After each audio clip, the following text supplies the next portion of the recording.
தாய்ப்பாலும் தண்ணீரும் ஒன்னா தாய் இருந்துச்சு, விலையில்லாம கிடந்துச்சு.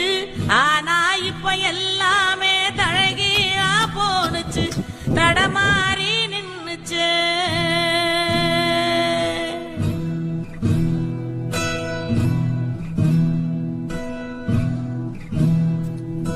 நிலாவுல தண்ணீர் இருக்கான்னு தேடுறோம், ராக்கெட்ட ஏவுறோம், குடிநீர பூமியில வியாபாரம் பண்ணுறோம்.